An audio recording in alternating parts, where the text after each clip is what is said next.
অসমত এছআৰ নতুনকৈ তেওঁলোকে ইন্ট্ৰডিউচ কৰিম বুলি যিটো বক্তব্য আগবঢ়াইছে এইটো আমি ভাবোঁ যে এইটো অত্যন্ত এটা ভয়াৱহ, কাৰণ SIR তেওঁলোকে নকৰোঁ বুলি কৈছিলে বিহাৰ নিৰ্বাচনৰ ফলাফলৰ আগত। বিহাৰ নিৰ্বাচনৰ ফলাফল অহাৰ পাছত তেওঁলোকে স্পেচিয়েল ইণ্টেনচিভ ৰিভিজন নকৰে, তেওঁলোকে স্পেচিয়েল ৰিভিজন কৰিব।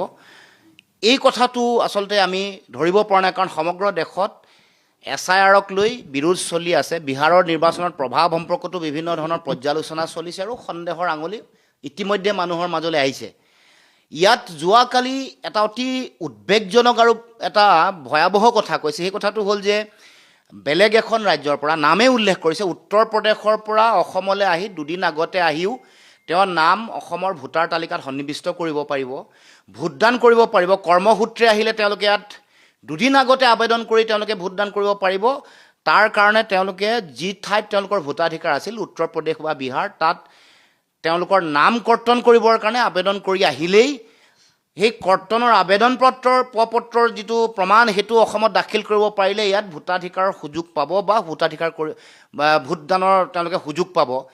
এই কথাটোৱে হাজাৰ হাজাৰ লাখ লাখ মানুহক ইয়ালৈ লৈ অনাৰ বাটটো মুকলি কৰি দিছে। কাৰণ এই ধৰণৰ এক্সাৰচাইজটো যিহেতু চলিয়ে আছে, অভিযোগ যিহেতু আছে বিভিন্ন নিৰ্বাচনৰ সময়ত, বিহাৰৰ নিৰ্বাচনতো এই কথাৰ প্ৰভাৱৰ কথা ইতিমধ্যে আলোচনা বিলোচনা চলি আছে।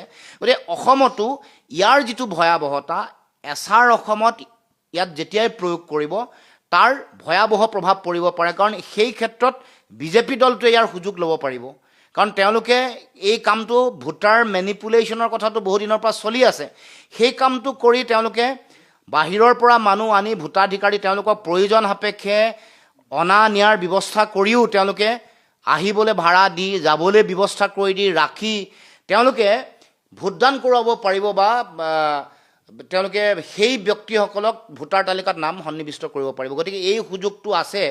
গতিকে SRৰ আমি বিৰোধিতা কৰিছোঁ আৰু এটা কথা কৈছোঁ যে যেতিয়ালৈকে ৰাষ্ট্ৰীয় নাগৰিকপঞ্জী উন্নীতকৰণৰ প্ৰক্ৰিয়া নহয় তেতিয়ালৈকে SIRেই হওক বা স্পেচিয়েল ৰিভিজনেই হওক সকলো কথাৰে বন্ধ হ'ব লাগে। কাৰণ এই গোটেই কামটোৰ যোগেদি SR কৰাৰ লগে লগে বিদেশী মানুহৰ নামো সোমাব প্ৰথম, দ্বিতীয়তে বাহিৰৰ পৰা মানুহ আনি, বেলেগ এখন বহিৰাজ্যৰ পৰা মানুহ আনি তেওঁলোকক ভোটদান কৰোৱাৰ সমগ্ৰ প্ৰক্ৰিয়াটোত চৰকাৰে উদ্যোগ লোৱাৰ সুযোগ পাব। গতিকে NRC কমপ্লিট নোহোৱালৈকে, NRC সম্পূৰ্ণ নোহোৱালৈকে SRেই হওক বা SIRেই হওক এইবোৰ বন্ধ ৰাখিব লাগে, আমাৰ এইটো দাবী।